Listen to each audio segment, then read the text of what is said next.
Akhirnya telepon setengah jam betah. Sama istri sendiri tidak betah. Abi lagi sibuk, Abi lagi sibuk. Yes. Sama yang baju ungu setengah jam, 1 jam.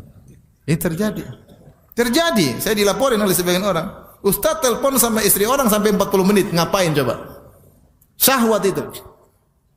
Sang akhwat terpesona dengan ustadznya, ustaz juga senang dengan, oh ini ternyata pintar akhwatnya nyambung kalau sudah itu maksiat. Ini hidup sebentar ya, ikhwan, hati-hati. Kenapa bisa indah? Karena ada setan yang hadir. Jibril Radio 24 jam nonstop dengerin kajian tanpa ribet.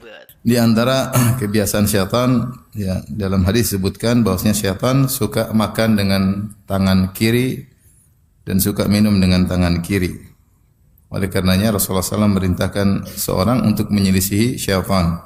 Kata Nabi SAW, "Idza akala ahadukum falyakul biyaminihi wa idza syariba falyashrab biyaminihi." Jika salah seorang dari kalian makan, makanlah dengan tangan kanannya. Dan jika minum, maka minumlah dengan tangan kirinya. Fa inna syaitana ya'kulu bisyimalihi wa yashrabu bisyimalihi. Karena syaitan minum dengan tangan kiri dan makan dengan tangan kiri. Dan kita disuruh menyelisih syaitan, ya. Allah berfirman, "Ya ayyuhalladzina amanu la tattabi'u khutuwati syaitan." Wahai orang-orang yang beriman, janganlah kalian mengikuti langkah-langkah syaitan. Kebiasaan-kebiasaan syaitan harus ditinggalkan. Dan demikianlah Allah menciptakan syaitan dengan memiliki kebiasaan yang buruk. Dia hobinya makan tangan kiri, hobinya minum tangan kiri. Kok begitu Ustaz? Ya memang hobinya begitu ya. Seperti lalat suka hobinya mencari yang bau-bau. Ya udah begitu. Memang begitu hobinya. Maka kita jangan ikut kebiasaan apa? Syaitan ya. Seseorang berusaha makan dengan tangan kanan, berusaha minum dengan tangan kiri. Dan diingatkan sebagian ulama, kalau tangan kita kotor misalnya tangan kanan, maka jangan menghalangi kita untuk minum dengan tangan kanan. Sebagian orang ketika tangan kanannya kotor kemudian dia minum dengan tangan kiri. Jangan ya. Kita berusaha tetap minum tangan kanan. Kalau kotor ya pegang gelas, nih gelasnya juga dicuci, tidak ada masalah ya. Tidak ada masalah. Demikian juga hati-hati ketika makan steak misalnya ya. Ini potong dengan tangan kanan, naikkannya dengan apa? Tangan kiri. Tangan kanan terus tusuk sebagai tangan kiri, enggak boleh ya. Demikian juga kalau makan yang menggunakan 2 sendok misalnya, hati-hati jangan sampai tangan kiri juga ikut ya. Karena setan itu cara setan untuk makan. Yang kedua, yang berikutnya, di antara kebiasaan setan juga adalah memberi dengan tangan kanan dan memberi dengan tangan kiri dan menerima dengan tangan kiri. Maka seorang muslim berusaha memberi dengan tangan kanan dan menerima dengan tangan kanan. Kata Nabi sallallahu alaihi wasallam, "Liyakulu ahadukum biyaminihi wa liyashrab biyaminihi wa liya'khudh biyaminihi wa liyu'ti biyaminihi fa inna syaitana ya'kulu bishimalihi wa yashrabu bishimalihi wa yu'ti bishimalihi wa ya'khudhu bishimalihi." Hendaknya salah seorang dari kalian liyakul ahadukum biyaminihi, hendak dia makan dengan tangan kanannya, dia minum dengan tangan kanannya, dia mengambil dengan tangan kanannya, dia memberi dengan tangan kanan. Kenapa? Fa inna syaitan, karena syaitan itu makan dengan tangan kiri, minum dengan tangan kiri, memberi dengan tangan kiri, menerima dengan tangan kiri. Ini adab kita latih diri kita dan juga kita latih anak-anak kita, jangan kita sepelekan. Sehingga ketika kita bilang, jangan ikut syaitan, dia terbiasa untuk menyelisih syaitan. Bahwasanya kebiasaan makan tangan kiri itu kebiasaan syaitan, minum tangan kiri kebiasaan syaitan, memberi tangan kiri kebiasaan syaitan, menerima tangan kiri dengan kebiasaan syaitan. Sehingga permusuhan terhadap syaitan selalu hadir dalam hatinya. Ya, kita ingin anak makan tangan kiri itu syaitan seperti itu. Ya, jangan tangan kiri. Kalau ngambil tangan kanan, kalau menerima juga tangan kanan. Kadang-kadang kita gampangin ya, mungkin lagi sibuk apa kita kasih tangan kiri ya. Janganlah. Kita berusaha kalau memang terpaksa ya ada uzur syar'i atau darurat itu lain cerita, bilang maaf. Tapi kalau kita bisa, kita dapat pahala. Kita apa susahnya kita taruh sebentar baru kita kasih. Insyaallah dapat pahala. Karena kita menyelisih apa? Syaitan ya. Kemudian di antara kebiasaan syaitan yang aneh, syaitan suka pakai sendal satu saja ya. Kok begitu Ustaz? Ya udah itu hobi setan, melihat lalat sukanya ke sampah ya, itu hobinya lalat sudah. Jangan tanya kenapa. Tanya langsung kalau mau tanya. Kata Nabi sallallahu alaihi wasallam, "La yamshiyanna ahadukum fi na'lin wahidah.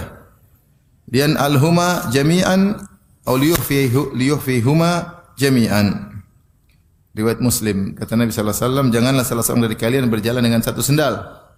Hendaknya dia pakai dua-duanya atau dia lepaskan dua-duanya. Dan di antara sunnah Nabi sallallahu alaihi wasallam, terkadang Nabi sallallahu alaihi wasallam jalan hafian, terkadang Rasulullah sallallahu alaihi wasallam jalan tidak pakai sendal.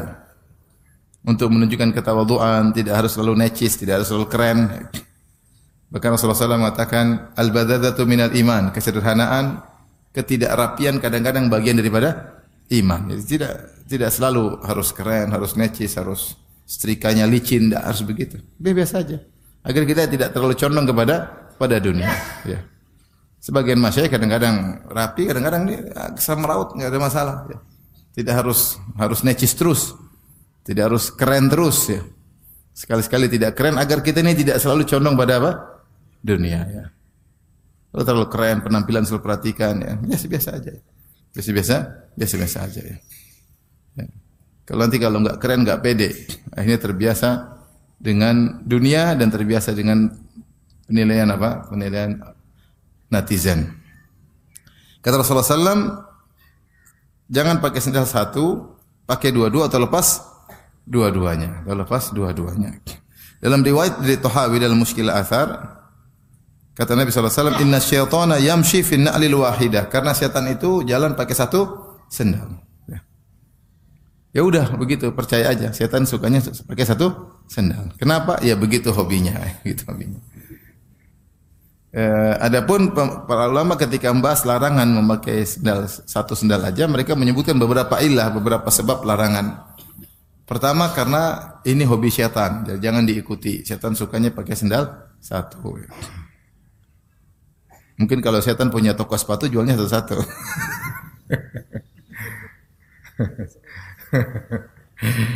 Yang kedua dia mengatakan kenapa dilarang pakai sendal satu? Karena Islam menyuruh untuk adil ya, jangan kita mendolimi salah satu kaki, ya pakai dua-duanya atau lepas dua-duanya ya, satu juga enggak seimbang.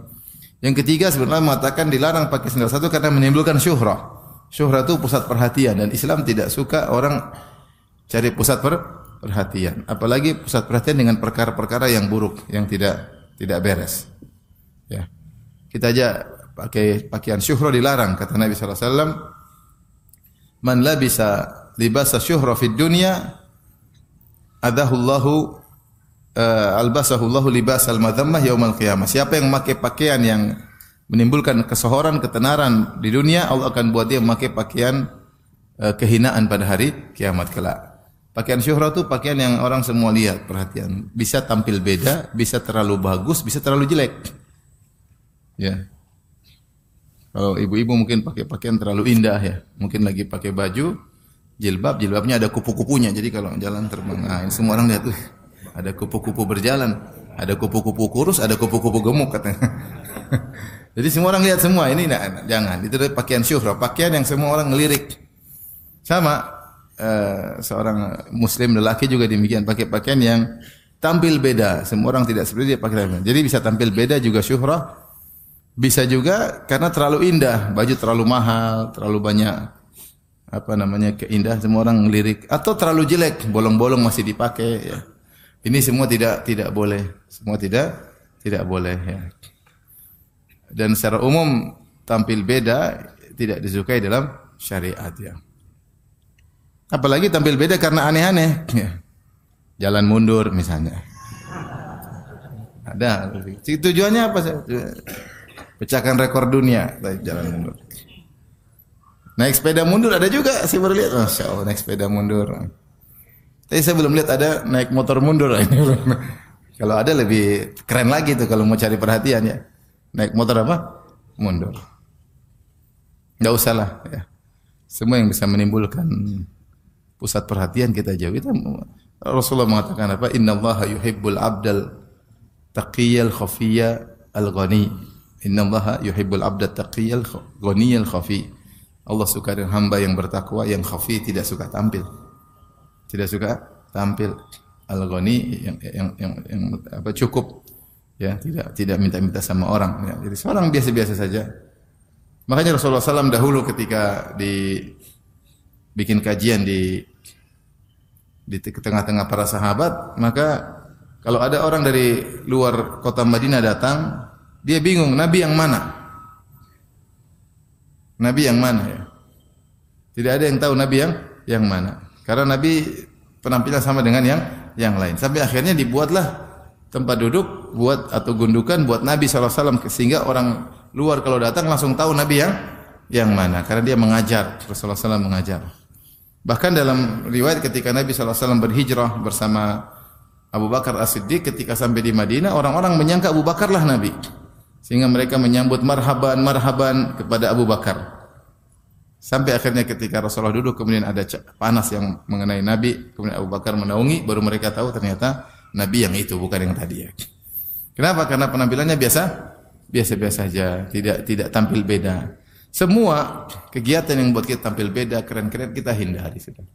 Umur udah 40, 50, bentar lagi tewas, masih sibuk pingin tampil beda, pingin pamer, pingin pusat perhatian, pingin udahlah, bentar lagi tewas. Jangan maunya keren-kerenan di jalan semua orang lihat, motor kasih suaranya gede. Makanya saya dengar, benar atau tidak, katanya kalau ketangkap polisi itu yang motor suara gede ditaruh di telinganya, benar enggak? Hah? Benar. Yang ganggu orang, semua, buat apa semua orang lihat? Mending lihat senang, lihat juga apa? Terganggu. Hidup biasa-biasa saja. Hati-hati juga kalau ternyata ada dakwah kemudian ngajarin seperti itu, jangan. Kita ini bukan orang mau artis, mau jadi pusat perhatian orang. Bukan, ya. Saya pernah jalan di Masjid Nabawi, sekelompok orang berbaju hitam semua, berbaju hitam, sorban hitam, baju hitam, mereka berapa lengkap. Saya pikir ini kelompok sesat kali yang apa namanya Lebaran lebih dulu lihat ombak di laut, ya. Dan puasa juga lebih dahulu lihat apa? Pasang surut apa air laut. Saya lihat, oh ternyata Ustadz Sunnah. Wah, kok begini? Saya kaget juga. Maksudnya saya sudah sempat negative thinking. Jangan begitu. Jangan gitu. Kita tampil beda nggak perlu, ya sudah. Ngapain? Itu kebiasaan, bukan kebiasaan para salaf. Dan bahaya pakai pakaian tampil beda, ada larangannya. Ada larangannya. Ini saya harus sampaikan karena terkadang teman-teman tidak ngerti. Terkadang sebagian ustadz kebablasan pengen tampil beda, jangan ikut-ikutan. Yang memalingkan kita daripada akhirat hanya ingin tampil beda, hanya sekedar menampilkan penampilan keren-keren, enggak usah lah, biasa-biasa aja. Biasa-biasa aja. Kalau mau keren-keren depan istri, keren-keren sana. Kalau depan istri orang ngapain keren? Benar enggak? Ini depan istri orang keren, depan istri sendiri amburadul. Kicau beliau. Kacau balau, ya. Baik. Jadi setan suka pakai sendal satu. Jangan ikut-ikutan, ya. Jangan ikut-ikutan, ya. Baik. Berikutnya di antara hobi setan tidak suka tidur siang. Setan tidak suka tidur siang. Dalam hadis Rasulullah suruh kita tidur siang, ya. Kata Rasulullah SAW, qilu fa inna syayatina la taqil. Sianglah kalian. Sungguhnya setan tidak tidur siang, ya. Hadis riwayat Tabrani dan Abu Nuaim dan Al-Khatib dan dihasankan oleh Syekh Albani bi majmu'i turuqihi. Banyak riwayat sehingga dinilai hasan hadis yang hasan oleh Syekh Albani rahimahullahu taala. Para ulama bahas di antara sunnah Nabi adalah tidur siang. Dalam semua riwayat Rasulullah SAW istirahat di rumah sebagian orang, di saudarinya Ummu Sulaim, ya. Kalau nggak salah Ummul Haram, ya, bintu Milhan kalau nggak salah, ya. Rasulullah tidur siang situ, ya. Kemudian para sahabat juga tidur siang. Di antara hadis tentang kisah ketika terjadi cekcok antara Ali bin Abi Thalib radhiyallahu anhu dan Fatimah bintu Rasulullah sallallahu alaihi wasallam. Satu hari Rasulullah SAW datang ke rumah Fatimah dan Ali di siang hari, karena ini madhan atau waktu yang diduga Ali tidak keluar lagi di rumah, waktu istirahat. Waktu istirahat. Maka Rasulullah SAW pun datang. Rasulullah SAW bertanya, kok Ali tidak ada? Kata Rasulullah SAW, Aina ibnu ammik, di mana Ali bin Abi Thalib? Kata Fatimah radhiyallahu ta'ala anha, kana baini wa bainahu syai' faghadabani fakharaja wa lam yaqil indi. Tadi ada masalah antara saya dengan dia bikin saya marah atau dia marah, kemudian dia keluar dari rumah dan dia tidak tidur siang di sini. Menunjukkan kebiasaan Ali tidur siang di mana, di rumah. Akhirnya Rasulullah SAW menyuruh seorang cari di mana Ali bin Abi Thalib. Dicari-cari ternyata tidur di masjid. Maka dikatakan Rasulullah, huwa fil masjidi raqid. Dia sedang tidur di masjid, tidur siang. Ini kalau kita diomelin istri, enggak bisa tidur siang di rumah, di mana? Di masjid. Yang repot kalau diomelin di malam hari. Jadi rajin sholat tahajud di masjid. Hikmah. Jadi kemudian Rasulullah SAW datang ke Ali bin Abi Thalib, kemudian ada pasir di tubuhnya. Rasulullah SAW usap dengan jarinya, dengan tangan yang mulia. Kata Rasulullah SAW, kum abat turab, bangunlah wahai lelaki yang sedang ada tanahnya. Maka Ali pun bangun, kemudian balik ke rumah. Dan sejak itu Ali paling suka kalau dipanggil Abu Turab. Abu Turab itu ada orang yang ada tanah di badannya, Abu Turab. Karena situlah Rasulullah Ali merasakan bagaimana indahnya luar biasa akhlak Nabi. Nabi SAW mencari dia di masjid. Rasulullah SAW bersihkan tubuhnya dari tanah. Rasulullah SAW bangkitkan dengan kelembutan. Rasulullah SAW tidak marah Ali bela putrinya, enggak. Rasulullah SAW tidak kepo, tidak tanya-tanya. Pulang selesai. Ya, mertua yang luar biasa ya. Oleh karenanya Ali bin Abi Thalib bangga atau gembira kalau dipanggil dengan apa? Abu Turab. Karena kalimat Abu Turab ini mengingatkan kenangan yang indah luar biasa. Bagaimana akhlak Rasulullah sallallahu alaihi wasallam. Demikian dalam satu hadis juga sahabat berkata, "Kunna la nataqadda wa la naqil illa ba'dal jum'ah atau kama qala." Kami dahulu tidaklah makan siang dan tidak tidur siang kecuali setelah Jumat. Sehingga khilaf di kalangan para ulama, tidur siang kapan? Apakah setelah zuhur atau sebelum zuhur? Yang benar Allah alam bisawab, yang penting siang hari. Di siang hari, sebelum, setelah, orang punya kesibukan berbeda-beda. Jadi ini secara kesehatan luar biasa, punya efek yang luar biasa. Dengan tidur sebentar, 20 menit, setengah jam, maksimal 1 jam, enggak sampai 1 jam, punya kekuatan yang luar biasa. Jadi bisa optimal bekerja, ya. Tapi kalau diteruskan mesin jalan terus, ya lemes ya. Kalau istirahat sebentar, kemudian kerja lagi maka kuat, ya. Setan pengen kita lemes. Jangan tidur, jangan tidur.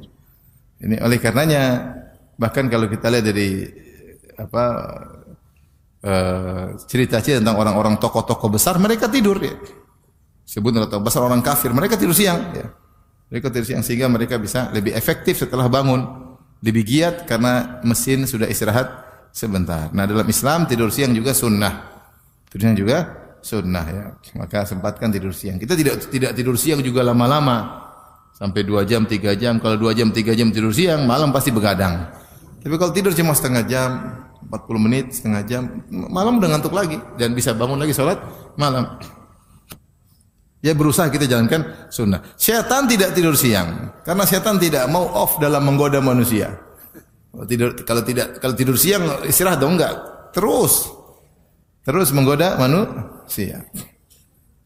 Terus menggoda manusia. Siang malam enggak godain manusia. Itulah kerjaan syaitan. Maka seorang berusaha untuk tidur siang. Baik.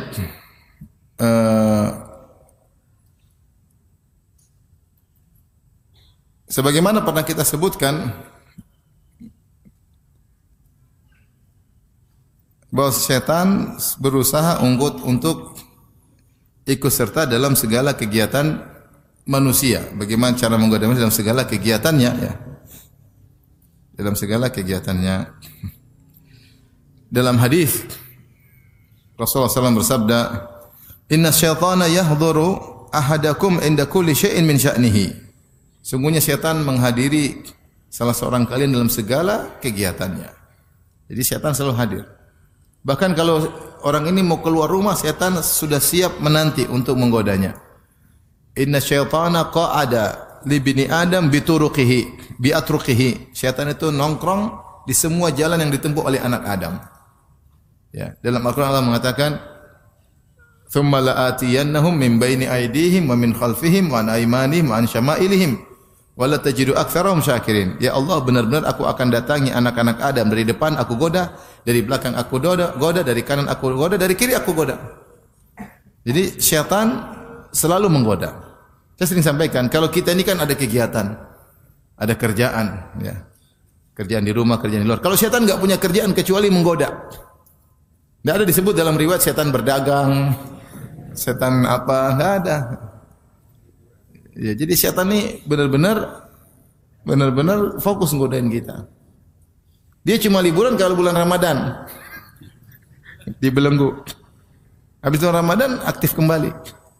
Jadi jangan sampai kita merasa ada saat-saat kita setan off. Dia aja enggak mau tidur siang nggodain kita. Enggak mau tidur siang.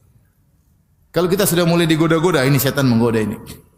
Bisik-bisikin, dibuat hasrat bergerak, ini setan udah. Bergejolak setan. Makanya Allah berfirman dalam surat Al-A'raf, "Innal ladzina taqaw idza massahum ta'ifum minasyaitani tadhakkaru fa idza hum mubsirun." Sungguhnya orang bertakwa jika dia merasa ada godaan setan, dia ingat, oh ini saya lagi tergoda ini. Buktinya saya dibuat mikir macam-macam. Buktinya syahwat saya mulai bergejolak. Ini ada peran setan di sini. Karena setan selalu hadir. Setan selalu hadir. Ya, setiap manusia mungkin punya potensi maksiat. Karena kemaksiatan bisa dari luar, bisa dari dalam, faktor internal, faktor eksternal. Ya. Tetapi dia bisa merasakan ini tidak biasa ini. Berarti ada setan yang menggoda. Maka segera dia ingat Allah Subhanahu wa taala. Maka setan ikut serta dalam segala kegiatan manusia. Tapi di antaranya saya bacakan di sini. Kata Nabi sallallahu alaihi wasallam, "Inna syaitana yahdhuru ahadakum inda kulli syai'in min sya'ni hatta yahdhurahu inda ta'amihi." Syaitan menghadiri kegiatan manusia, seluruh kegiatannya sampai ketika makan. Fa idza saqatat min ahadikum luqmatu falyumit makana biha min adha, thumma liya'kulha wa la yadu ahli syaitan. Kalau ada makanan jatuh dan masih mungkin dibersihkan, maka bersihkan. Kemudian makan. Ya, dan jangan biarkan untuk syaitan. Ini isyarat bahwasanya syaitan makan makanan sisa. Terus yang buang-buang makanan, syaitan datang makan. Maka jangan dibuang, dibersihkan.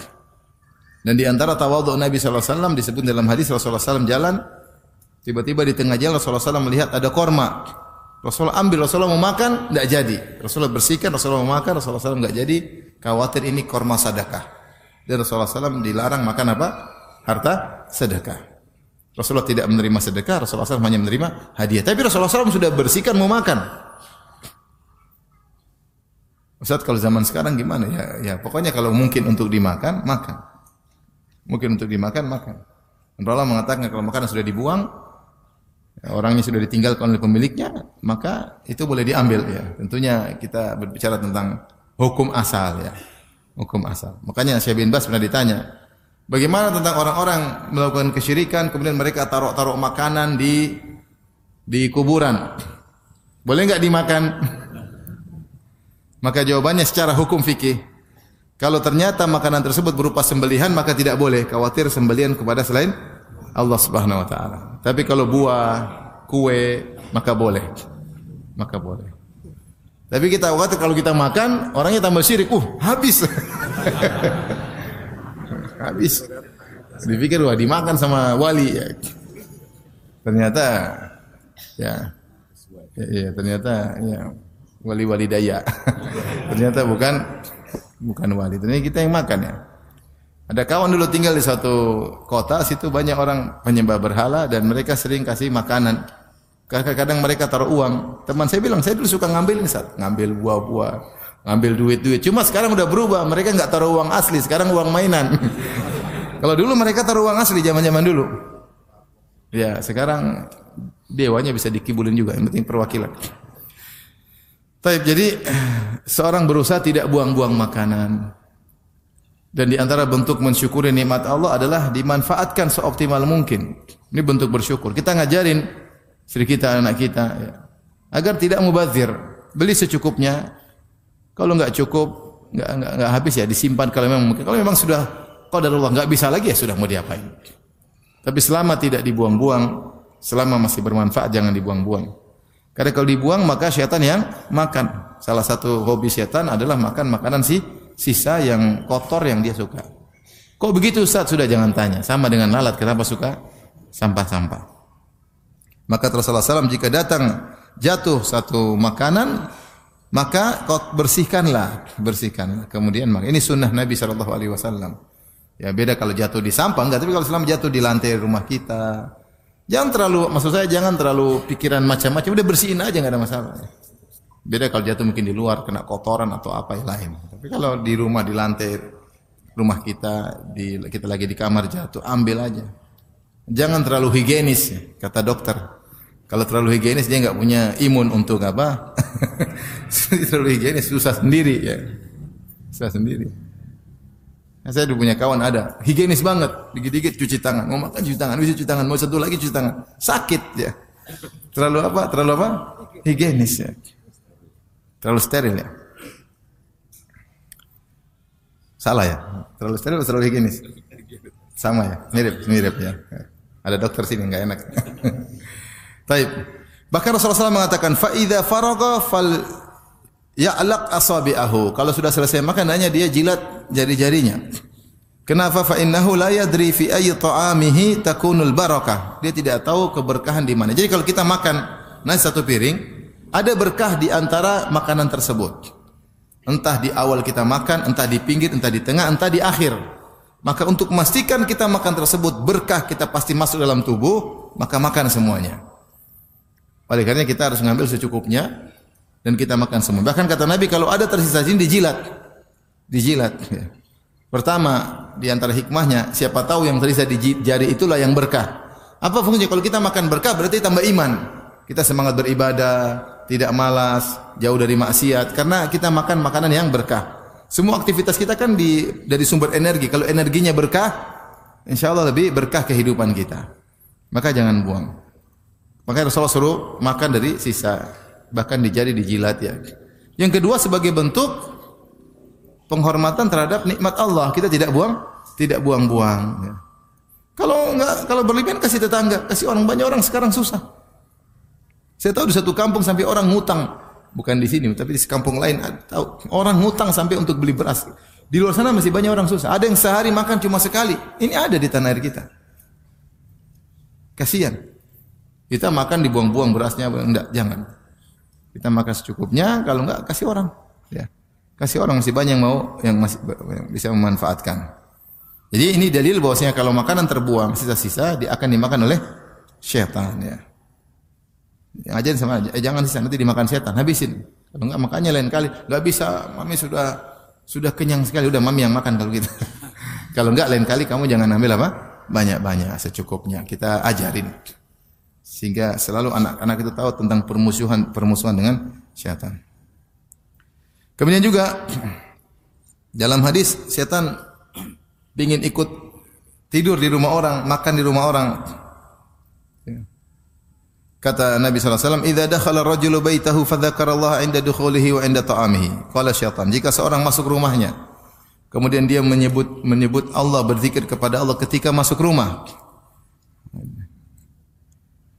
Mengucapkan salam, berzikir kepada Allah. Bismillah kharajna, bismillah walajna, ya. Dia baca Quran, dia berzikir kepada Allah. Wa 'inda ta'amihi, dan juga dia berzikir kepada Allah ketika makan. Syaitan berkata, la mabita lakum wal asya. Wahai anak buah sekalian, tidak bisa kita nginap di rumah ini dan tidak ada jatah makan malam. Wa idza dakhala falam yadhkurillaha 'inda dukhulihi. Kalau dia masuk rumah tidak sebut nama Allah, qala syaitan adraktumul mabit. Ini orang masuk rumah tidak zikir, ini kesempatan kita bisa tidur nginap di rumah ini. Wa idza lam yadhkurillaha 'inda ta'amihi qala adraktumul mabitu wal asya'u. Adraktumul mabita wal asya'a. Kalau dia tidak baca zikir ketika makan, tidak bilang bismillah misalnya, kata syaitan, kalian bisa nginap di sini dan kalian bisa ikut makan malam. Ya. Rawahu Muslim. Hadis riwayat Muslim. Jadi syaitan berusaha untuk makan dan minum bersama manusia, berusaha juga nginap di rumah seorang. Ya. Oleh karenanya Rasulullah berkata, al-baitul ladzi yuzkarullahu fihi wal baitul ladzi lam yuzkarillahu fihi kal hayy wal mayyit. Atau kama qala Nabi sallallahu alaihi wasallam, rumah yang ada zikir kepada Allah dan rumah yang tidak ada zikirnya seperti orang hidup dan orang mati. Maka seorang berusaha isi rumahnya dengan zikir agar menolak syaitan. Di antaranya masuk rumah baca zikir, kemudian di rumah salat sunnah, baca Quran di rumah, mau makan zikir kepada Allah Subhanahu wa taala, doa-doa jangan ditinggalkan agar dijaga dari godaan syaitan. Syaitan senantiasa menggoda ya. Menggoda. Bahkan demikian juga bahwasanya syaitan ikut serta dalam berhubungan intim dengan manusia. Nabi sallallahu alaihi wasallam bersabda, "Lau anna ahadakum idza ata ahlahu qala bismillah, Allahumma jannibna syaitan wa jannibi syaitana ma razaqtana." Seandainya salah seorang dari kalian ketika mendatangi istrinya, kemudian dia berkata bismillah, Allahumma jannibna syaitan, ya Allah jauhkanlah kami, itu aku dan istriku dari syaitan. Wa jannibi syaitana ma razaqtana, dan jauhkanlah syaitan dari anak yang akan kau beri rezeki kepada kami. Kata Nabi sallallahu alaihi wasallam, faqada bainahuma walad. Kalau seandainya dia mengucapkan doa tersebut, lantas Allah takdirkan ada anak dari hubungan intim tersebut, lam yadhurruhu syaitan, maka syaitan tidak akan bisa beri mudarat kepada anak tersebut. Hadis riwayat Bukhari dan Muslim. Apa maksudnya syaitan tidak bisa beri mudarat? Anak ini pasti jadi orang soleh di kemudian hari. Bukan berarti dia tidak punya dosa, dia mungkin salah, dia mungkin berdosa, tapi ujungnya dia akan menjadi anak apa? Soleh. Kenapa waktu proses pembuatannya ya, kedua orang tuanya baca doa kepada siapa? Allah, agar dilindungi dari syaitan. Maka ini perlu diperhatikan. Menunjukkan syaitan ikut serta. Dan dalam Al-Quran Allah mengatakan wasyarikhum fil amwali wal auladi wa'iduhum. Ya. Kata Allah, silakan engkau iblis menyertai mereka, itu anak-anak Adam, fil amwali wal aulad, dalam harta dan dalam anak-anak. Sebagian ulama menafsirkan musyarakat atau partisipasi iblis atau syaitan terkait dengan anak-anak, di antaranya ketika proses hubungan intim, maka syaitan ikut serta. Makanya dalam Al-Quran ketika Allah menyebutkan tentang bidadari, Allah mengatakan fihinna qasiratut tarfi lam yatamithunna insun qablahum wala jan. Di surga ada bidadari-bidadari yang selalu menundukkan pandangan. Mereka tidak pernah disentuh oleh lelaki sebelumnya dan tidak pernah disentuh oleh jin sebelumnya. Jadi jin bisa ikut serta dalam hubungan intim dengan manusia, dan kenyataan menunjukkan beberapa kasus kita dapati sebagian jin masuk dalam hati, dalam tubuh seorang wanita. Kenapa? Karena dia jatuh cinta. Dia suka dengan wanita tersebut. Dan di antara pernah kasus yang saya hadapi, seorang wanita susah untuk kita ruqyah. Di Korea ternyata dia cinta sama jin tersebut. Jadi dia kemasukan jin, di ruqyah masuk. Kenapa? Ternyata dia cinta sama jin tersebut. Jin tersebut ternyata ketika datang dalam bentuk seorang yang tampan, seorang yang keren, ya. Ya, sementara mungkin cewek ini pas-pasan. Tapi dalam gambaran jin cantik, ya, jin matanya beda-beda.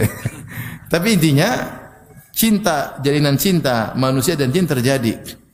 Sehingga bisa, nah kalau kita cerita banyak kasus, tapi itu di antara yang pernah kita hadapi langsung, bahwasanya kalau cerita juga banyak ya.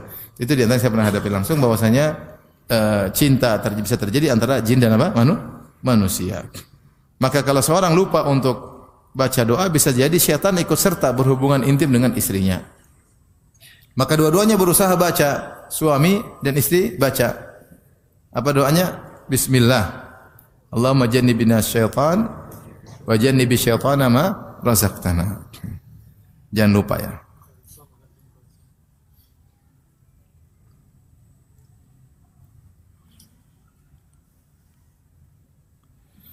Kemudian di antara kebiasaan syaitan ya ingin manusia marah ya. Syaitan menggambarkan, membisikkan kepada manusia sehingga akhirnya dia emosi ya. Karena syaitan suka manusia emosi. Kalau manusia sudah emosi, dia akan melakukan hal-hal yang buruk yang tidak bisa dia kontrol. Dalam satu hadis Rasulullah SAW bersabda ya, atau dalam riwayat disebutkan istabba rajulani inda Nabi sallallahu alaihi wasallam faqadiba ahaduhuma fashtadda ghadabuhu hatta intafakha wajhu wa taghayyar. Dua orang saling caci memaki di sisi Nabi sallallahu alaihi wasallam. Maka salah satunya marah. Sampai marahnya parah, sampai wajahnya kemudian berubah ya, saking marah, emosi. Maka Rasulullah SAW berkata, "Inni la a'lamu kalimatan law qalaha la dhahaba anhu alladhi yajid."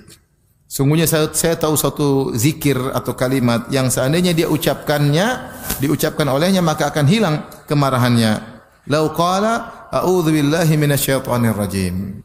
Dia berkata a'udzu billahi minasyaitonir rajim. Menunjukkan bahwasanya kemarahan itu dari apa? Dari syaitan. Dari syaitan. Akhirnya ada satu orang yang menyampaikan kepada orang yang sedang marah tadi. Dia berkata ta'awudz billahi minasyaiton. Wahai fulan, kau sedang marah, mintalah perlindungan dari syaitan. Dia tambah marah lagi. Ya. Atarabi ba'san abanyurun ana idhab. Emang saya kenapa? Emang saya sakit? Emang saya gila? Sana pergi. Ternyata dia tidak mau berdoa untuk berlindung dari syaitan. Syaitan masih menguasainya.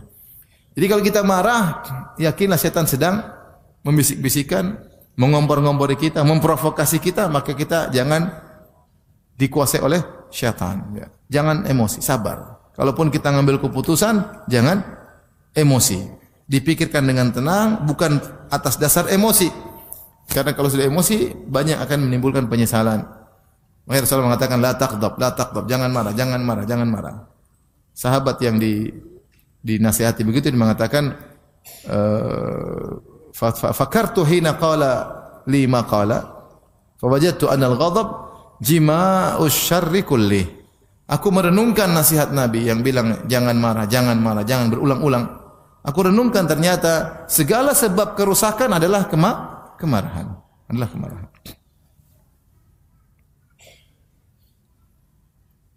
Baik, di antara godaan syaitan, ya, kegiatan syaitan suka bikin manusia sedih. Satu suka manusia marah. Di antara suka bikin manusia sedih. Seperti dalam Al-Quran Allah sudah sebutkan, Innaman najwa minasyaitani liyahzunal ladzina amanu. Sungguhnya bisik-bisik dari syaitan untuk membuat orang-orang beriman sedih. Datang seorang Arab Badui kepada Nabi sallallahu alaihi wasallam. Dia berkata, "Ya Rasulullah, ra'aitu fil manami ka'anna ra'si dhurib fatadahraj." Ya, sungguhnya saya mimpi, dalam mimpiku kepalaku dipukul lepas dari kemudian jatuh kalau menggelinding, jatuh menggelinding. Maka Rasulullah SAW berkata kepada Arab Badui tersebut, "La tuhadditsun nas bitala'u bi syaitani bika fi manamika." Jangan kau ceritakan kepada orang tentang permainan syaitan terhadapmu dalam mimpimu, ya.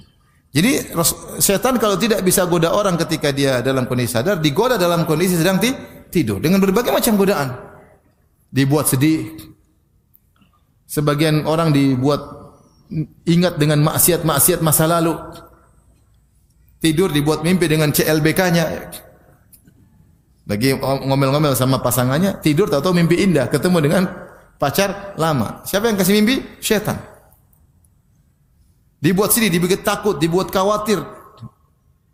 Syaitan punya peran. Syaitan bisa masuk dalam alam mimpi, kemudian memberi rasa takut kepada manusia, dibuat sedih. Maka Rasulullah mengatakan, jangan kau ceritakan kepada manusia tentang godaan syaitan bermain-main, mempermainkan engkau. Jangan kau ceritakan kepada manusia di mana syaitan bermainkan engkau dalam mimpimu. Jabir radhiyallahu anhu berkata, sami'tu Nabi sallallahu alaihi wasallam, ya. Aku mendengar Rasulullah sallallahu bersabda, la yuhadditsanna ahadukum bitalaqu bisyaitan bihi fi manamihi. Janganlah sesekali seorang dari kalian bercerita kepada orang-orang tentang bagaimana dia dipermainkan oleh syaitan dalam mimpinya. Di antara godaan syaitan adalah membuat orang suudzon, ya. Seperti dalam hadis yang masyhur ketika Nabi SAW sedang iktikaf, kemudian datang istrinya Sofia bintu Huyai, Rasulullah ngobrol, setelah itu Rasulullah SAW antar istrinya untuk pulang ke rumah. Maka Rasulullah SAW antar, ketika Rasulullah sedang jalan, Rasulullah SAW dengan istrinya, tiba-tiba ada 2 orang Ansori jalan cepat. Biasanya jalannya, Rasulullah jalan biasa, Rasulullah juga jalan cepat, ternyata ini jalan lebih cepat, melewati Nabi dan Sofia. Maka Rasulullah berkata, ala rislikuma, tunggu dulu, kenapa cepat-cepat? Kata mereka, subhanallah, ya. Kata Rasulullah, innaha Sofia, ini istriku. Kata mereka, iya. Jadi mereka tidak curiga sama Nabi, ya. Kami tidak curiga, tapi Nabi mengatakan, inni khasyitu an yukdhifa fi qulubikuma syai'an. Saya khawatir syaitan mendiktekan kepada hati kalian berdua sesuatu.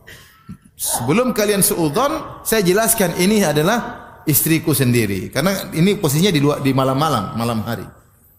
Di luar masjid, mungkin ada hal yang sepi, tiba-tiba ada Nabi jalan dengan perempuan. Tentu 2 sahabat tidak mikir macam-macam.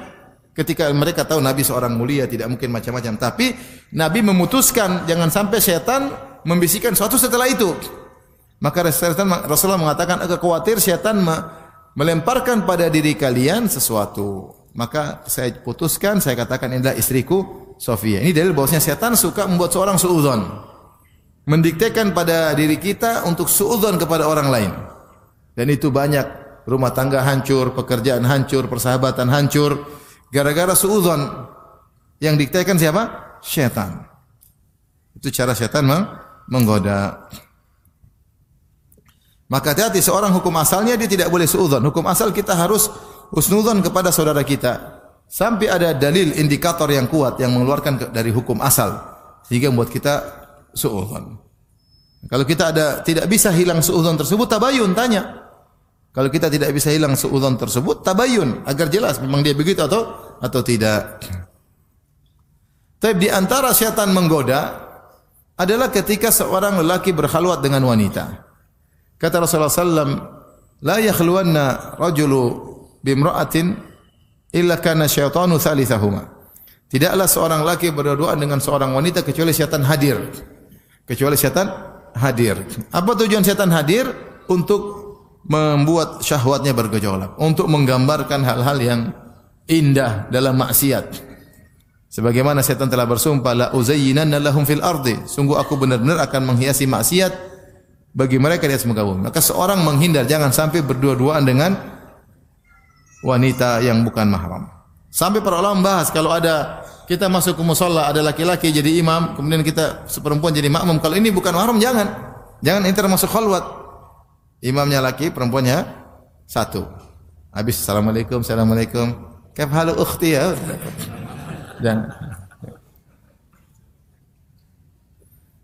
Jangan berdua-duaan. Di antara berdua-duaan yang dilarang kalau satu laki satu perempuan dalam lift. Laki perempuan tidak ada orang. Karena apa itu khalwat? Khalwat itu berdua-duaan dan tertutup dari pandangan manusia. Itu namanya khalwat. Adapun misalnya saya di sini terus ada perempuan datang, saya berdua di sini, tapi dilihat oleh banyak orang, ini bukan khalwat. Khalwat itu tertutup dari pandangan apa? Manusia. Rasulullah pernah didatangi oleh seorang wanita kemudian berdua dengan wanita tersebut, tapi di hadapan pandangan para sahabat. Karena kalau di hadapan orang setan menggoda susah, tapi kalau sendirian berdua ini yang repot. Ya. Tapi kalau lift memang cuma sebentar ya, kecuali liftnya 100. Ini ya 100 tingkat. Itu cuma sebentar. Hukum asalnya enggak boleh, tapi kadang-kadang darurat kita ya sudahlah. Hukum asalnya tidak boleh. Apalagi wanita tersebut kita kenal, mending kita keluar. Misalnya kita masuk lift ternyata istri teman kita, jangan masuk. Tapi kita masuk lift ternyata orang Arab, orang luar negeri, ya insya Allah dia enggak goda kita dan kita juga tidak menggoda. Darurat ya. Tapi kalau kita kenal itu mending jangan, enggak usah. Karena setan lebih mudah untuk menggoda. Di antara bentuk ikhtilah, bentuk berkhalwat adalah seorang dokter dengan susternya, dengan pasien, dengan suster. Misalnya dia lagi berdua, susternya ada suster perempuan, dia laki-laki. Sehingga ya tujuannya suster lebih lincah untuk pegang perempuan dan macam-macam ya. Maka dia tidak boleh tutup pintu. Kalau tutup pintu berarti dia berkhalwat. Kalau ternyata petugasnya, kecuali perempuan 2 petugasnya, enggak ada masalah, tidak khalwat. Tinggal dia jaga diri. Tapi kalau dia laki dokter sendiri, perempuan 1, suster 1, ini khalwat.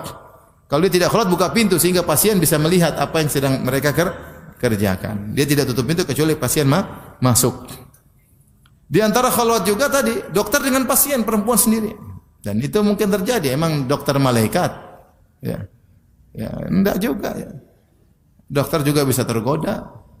Dokter juga ada masalah dengan istrinya. Ya. Ini dapat perempuan cantik, perempuan ini juga ada masalah dengan suaminya. Repot. Jadi banyak kasus.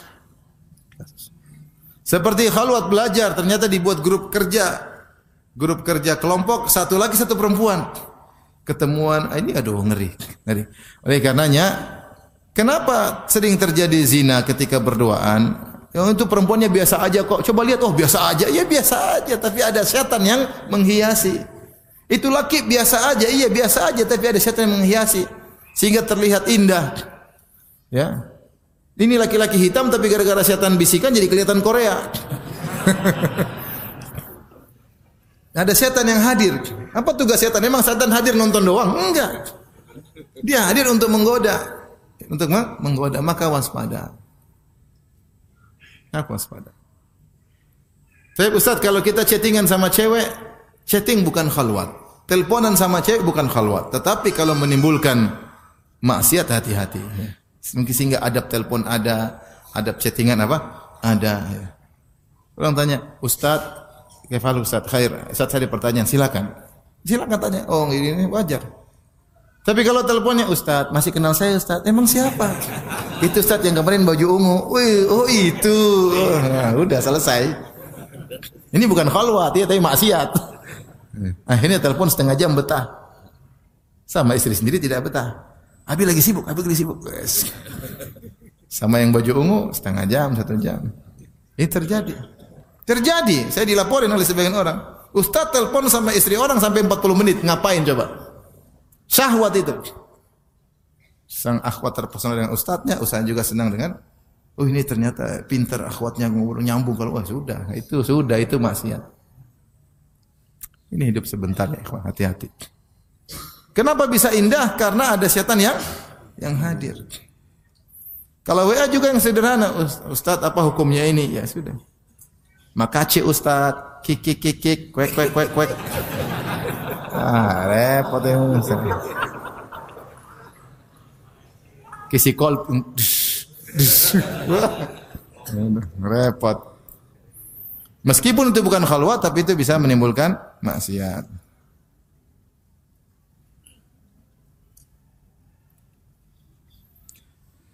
Tapi berikutnya, saya lupa tadi terkait mimpi. Mimpi benar, mimpi terkadang isyarat. Mimpi itu kan ada, Nabi sebut ada 3. Dari Allah sebagai isyarat yang bisa kita tafsirkan.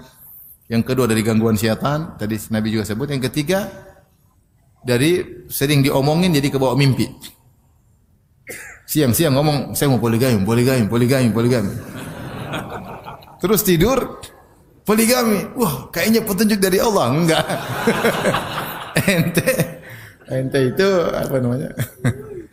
Itu ngobrol siang hari, malam ke bawah ya. Itu namanya ke bawah ya. Ada cerita lucu, saya diceritain Allah benar atau tidak ceritain ya. Katanya ada yang mimpi poligami. Sedih bangun dia senyum-senyum. Istrinya tanya, "Kamu kenapa senyum-senyum?" Enggak. "Kenapa senyum-senyum?" Enggak. "Kenapa?" Enggak, tadi Abi mimpi poligami. "Kamu tidur lagi ceraikan tuh perempuan," katanya. Baik, kita lanjutkan. Di antara godaan syaitan adalah berusaha merusak ibadah seseorang. Ini di antara tujuan utama syaitan. Merusak ibadah seseorang dengan berbagai macam cara. Di antaranya syaitan pernah lakukan kepada Nabi. Dalam hadis Rasulullah bersabda, "Inna syaitana arada li fashadda alayya liyaqta'a as-salata alayya." Syaitan lewat depanku kemudian dia menggangguku, ingin memutuskan salatku. Fa amkanani Allahu minhu, Allah buat aku bisa menangkapnya. Ya. Sampai Rasulullah mengatakan, hampir-hampir aku ikat dia di tiang-tiang masjid, tetapi aku ingat doa Nabi Sulaiman, wahab li mulkan la yanbaghi li ahadin ba'di. Ya Allah, anugerahkanlah kepadaku kerajaan yang tidak boleh seorang mendapati model kerajaan seperti itu setelahku. Di antara kerajaan kekuasaan Nabi Sulaiman adalah menguasai apa? Jin-jin. Maka Nabi dilarang menguasai jin. Karena kalau Nabi tangkap jin tersebut, Nabi ikat, berarti Nabi menguasainya. Dan ini hanya berlaku untuk siapa? Nabi Sulaiman. Tapi maksud saya, setan ini berusaha mengganggu salat Nabi sallallahu alaihi wasallam. Dalam hadis juga Utsman bin Abil As radhiyallahu anhu datang digoda dalam salatnya, maka datang kepada Nabi sallallahu alaihi wasallam berkata, "Ya Rasulullah, inna syaitana qad hala baini wa baina salati wa qiraati yulabbisuha alayya." Ya Rasulullah, syaitan menggangguku dalam salatku. Bacaanku jadi kacau, enggak teratur. Mungkin hafalan jadi kacau, baca ini nyambung ke sana, nyambung ke situ, surat ini kecampur surat yang lain. Maka Rasulullah SAW berkata, "Dzaka syaitanun yuqalu khanzab," atau khinzib, itu syaitan namanya khanzab. Fa idza ahsastahu fata'awadz billahi minhu. Jika kau merasakan kau sedang digoda syaitan, maka berlindunglah, bilang a'udzubillahi minasyaitonir rajim. Watful ala yasarika thalathan, dan buanglah ludah begitu 3 kali sebelah kiri. Ya, ada apa sedikit ya. Itu apa bahasa Indonesia apa namanya? Bukan ludah, ludah kan ludahnya keluar, cuma gitu. Kenapa bahasa Indonesianya apa itu? Hah? Kalau ludah kan ada apa? Ludahnya. Enggak, cuma gitu aja. Ya. Maka beliau berkata, "Fa fa'altu dzalika fa adzhaballahu anni." Aku melakukannya maka Allah hilangkan. Aku salat jadi khusyuk lagi. Jadi syaitan menggoda.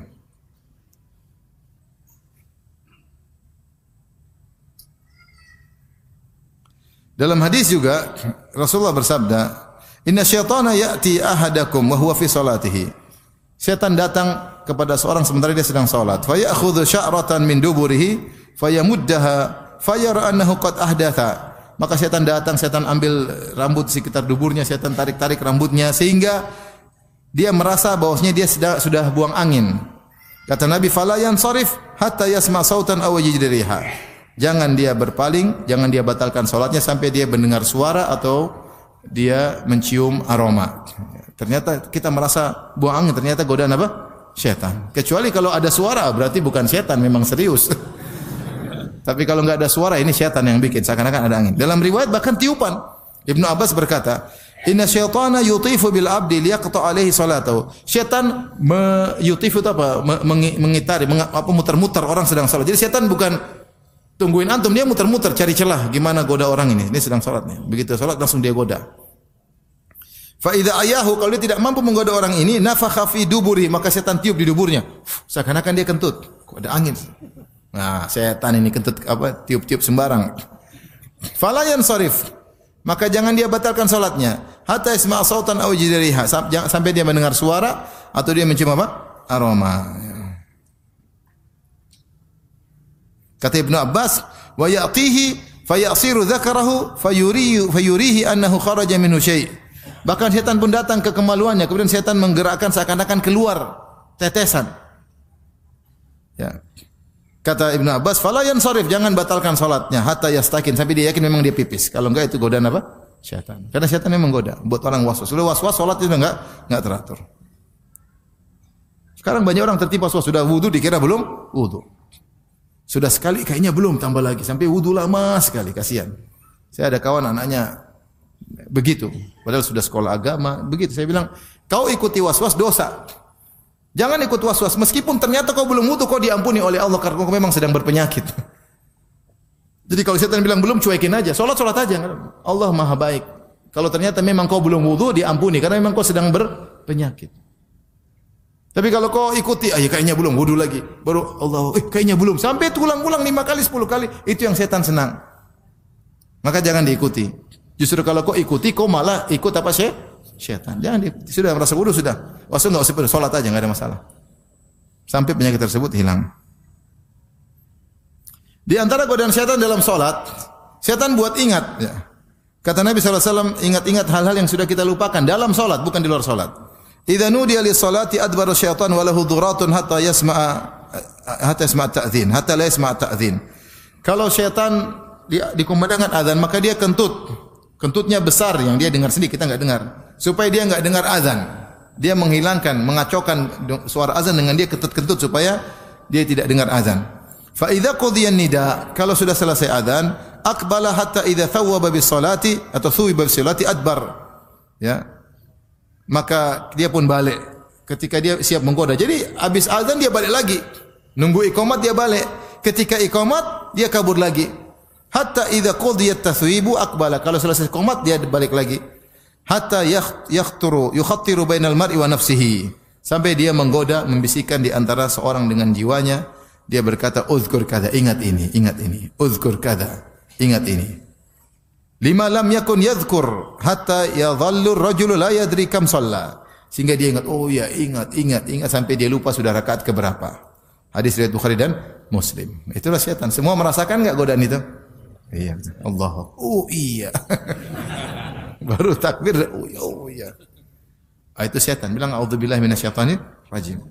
Jangan dibiarkan kepala melayang. Udah cuekin aja. Demikian juga di antara godaan syaitan ketika salat membuat kita kepo sehingga kita nengok. Nabi sallallahu alaihi wasallam ditanya tentang iltifatir rajuli fi salat. Seorang yang nengok sini. Kata Rasulullah sallallahu alaihi wasallam, "Huwa ikhtilasun yakhtalisuhu syaitanu min salati ahadikum." Hadis riwayat Bukhari. Itu adalah curian, setan mencuri pahala salat kalian. Allah. Kecuri pahalanya. Jadi kalau salat jangan tengok. Karena setan ingin mengurangi pahala salat seseorang. Kalau kita tengok tidak perlu, kepo, ada dengar suara ngelihat, udah. Pahala kena roaming. Setan hilangkan pahala tersebut.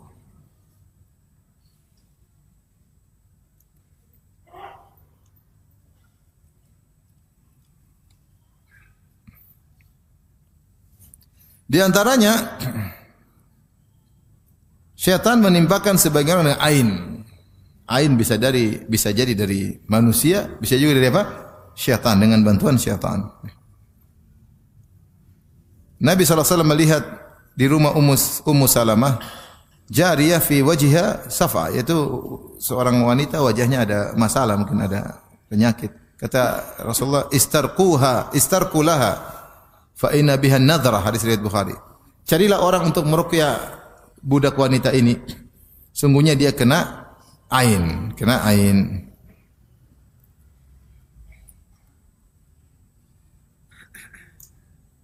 Ada yang menafsirkan ain min nadharil jin. Kata Abu Ubaid, anna syaitana asabaha. Ya. Yaitu ain dari jin. Jadi ain dari apa?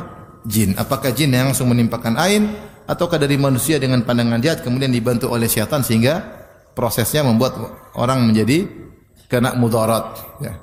Tapi para ulama menyebutkan itu disebabkan karena jin, ya. Demikian juga syaitan juga hobi melihat aurat manusia, anak Adam, ya. Kata Nabi sallallahu alaihi wasallam, "Inna hadhil hushusha muhtadaratun." Sungguhnya hadhil hushusha yaitu toilet dan semisalnya dihadiri oleh syaitan. Fa idza ata ahadukumul khala'a falyaqul a'udzu billahi minal khubuthi wal khaba'ith. Kalau kalian masuk toilet jangan lupa berdoa, Allahumma inna a'udzubika minal khubuthi wal khaba'ith. Ya. Itu dari jin laki-laki maupun jin perempuan. Demikian Rasulullah SAW bersabda, "Satru ma bainal jin wa aurati bani Adam idza dakhala al-kanif an yaqul bismillah." Yang menghalangi mata jin dari melihat aurat anak Adam, kalau dia buka baju hendaknya dia bilang bismillah. Jadi sunahnya kalau kita buka baju bilang apa? Bismillah. Karena nanti ada jin yang ngelirik. Makanya jangan sampai dilirik oleh jin. Karena kalau dia lirik dia bisa mengganggu atau menggoda dan yang lainnya.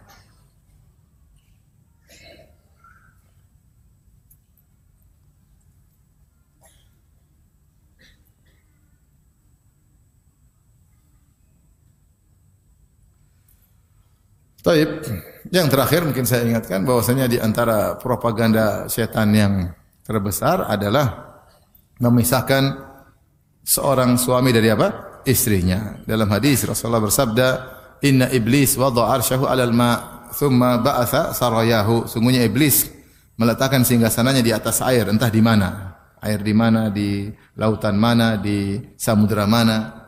Pokoknya dia punya singgasana. Tsumma ba'atha sarayahu, kemudian dia utus anak buahnya. Fa adnahum minhum manzila a'dhamuhum fitnah. Maka anak buahnya yang paling dekat dengan dia, yang pangkatnya paling jenderal adalah yang paling besar fitnahnya.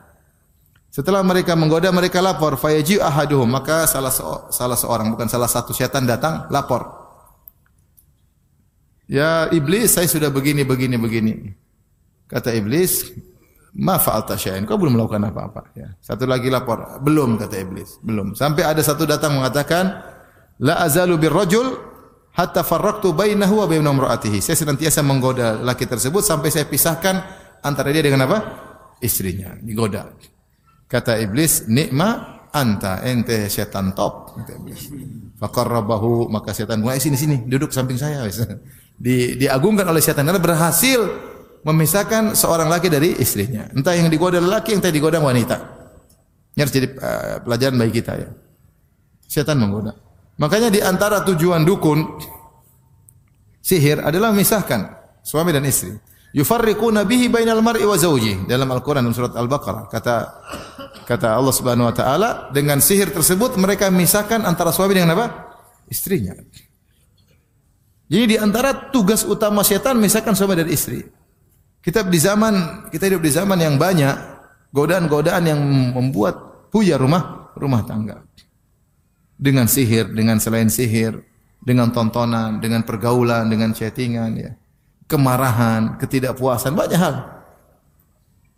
Maka seorang berusaha mempertahankan rumah tangganya semaksimal mungkin. Kecuali memang kondisi tidak memungkinkan, karena itu salah satu tujuan iblis, tujuan syaitan. Kalau memang kondisi tidak mungkin, tidak mengapa seorang berpisah dari keluarganya. Tapi kalau masih memungkinkan dipertahankan, maka berusaha mempertahankan. Ya. Cross check yang salah dia atau pasangannya. Kalau dia salah, dia perbaiki diri. Kalau pasangannya yang salah, dia nasihati. Karena kalau dia berpisah, maka telah menguntungkan dan menyenangkan apa? Syaitan. Demikian juga ikhwan dan akhwat, jangan jadi anak buah syaitan memprovokasi untuk cerai, jangan. Ikhwan jangan udah ceraiin aja istrimu, ceraiin aja, masih banyak bunga-bunga di Bekasi, masih banyak bertebaran. Udah tua aja, ceraiin aja. Akhirnya diceraikan. Ini luar biasa. Ini takhbib, memisahkan suami dengan apa? Istri. Hati-hati. Laki-laki tidak boleh gitu. Atau laki-laki suka sama istrinya, goda ya. Suami memang begitu. Dia goda-godanya curhat sama dia, akhirnya pisah dari suaminya. Apa namanya kalau perebut istri orang? Kalau pelakor kan perebut apa? Laki orang. Kalau perebut istri orang apa namanya? Hah? Pebinor. Oh, perebut bini orang. Oh. Baru nih, jangan jadi pebinor ya. Perebut bini orang. Ini terjadi. Syaitan menghias. Lirikan mata menimbulkan teka-teki. Oh, subhanallah. Ini terjadi, lihat istri orang juga ngelihat kita. Pertama astagfirullah. Kedua kau tengok lagi, ketiga ada aliran cinta. Udah selesai. Mulai setan menghiasi. Ya, kita selamatin dia, suaminya zalim sama dia. Wah, mulai nyelamatin. Padahal pebinor. Ini terjadi. Demikian juga ibu-ibu. Jangan jadi anak buah setan memprovokasi seorang wanita untuk cerai dari apa? Suaminya. Ada misalnya seorang laki kemudian poligami. Kemudian ibu datang kepada istri pertama, kepada istri kedua, kamu kok mau dipoligami? Kalau kamu mau, emang kamu enggak laku? Udah diprovokasi. Akhirnya dia merasa rendah ketika jadi istri kedua. Akhirnya cerai. Kamu harus nuntut, kamu harus gini, diajarin supaya kurang ajar sama suaminya. Kamu dikasih gini mau, itu istri pertama mau dapat begitu. Kamu cuma sepeda, dia Harley Davidson, minta. Akhirnya rusak, diajarin kurang ajar sama ibu-ibu. Dosa. Ini anak buah apa? Syaitan. Atau sebaliknya datang kepada istri yang pertama. Emang kenapa? Kurang apa? Enggak bisa melayani, enggak bisa apa aja macam. Akhirnya dia merasa rendah, merasa hina, tidak kuat, merasa seakan-akan apa, akhirnya minta cerai. Sebabnya sebenarnya bukan dari dia, mungkin sabar, sebabnya gara-gara ibu-ibu. Maka hati-hati, ini semua setan ya. Kita jangan ikut mendukung propaganda setan, program setan, dan kita jangan menjadi anak buah apa? Setan ya. Kalau ada yang terjadi kita doakan semoga lebih baik, semoga akur ya. Jangan merusak rumah tangga orang lain. Wallahu ta'ala alam bisawab. Ini saja yang saya sampaikan. Demikian saja. Wabillahi taufiq. Assalamualaikum warahmatullahi wabarakatuh. Jibril Radio 24 jam nonstop dengerin kajian tanpa ribet.